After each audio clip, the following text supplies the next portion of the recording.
khăn thôn na khăn khuây lại xin na sim pa và trôi riêng riêng in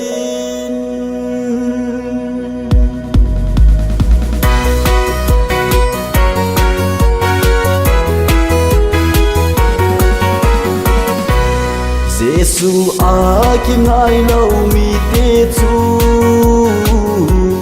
cuộc muôn chẳng kể hu hình Giêsu a ki ngai riêng mi te chu sai ôn muôn san to bằng hi diu quay ham apat na le alo pi na say chim đi say chim po ni pakai na lâu pi na son si thi na ai lai va thi san man lu a ai hu to pa Krista van sumin po hi te son si thi na ai lai va thi san man lu a ai hu to pa Krista van sumin po hi te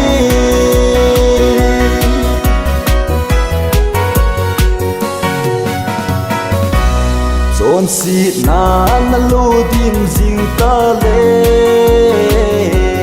na ding zo na dem son si gal na zo jing te na di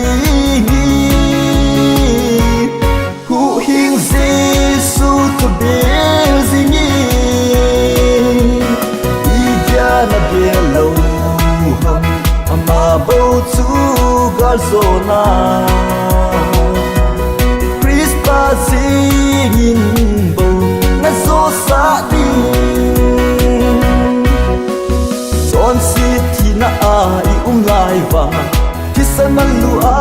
ai hu to pa Krista van sumin po hi te son si thi na ai lai va thi san man lu a ai hu to pa van sumin po hi te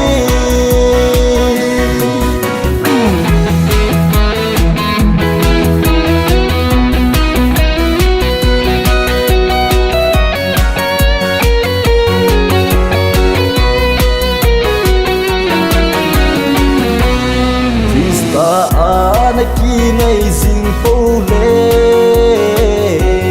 ka zo na na cao hin khu tiếng kêu singin khang do mu tim le pan na vel hi singe quay ham apat na le alo pi na say chim ding say chim po ngi patai alo pi na son si na ai lai va thi san man lu a ai hu to pa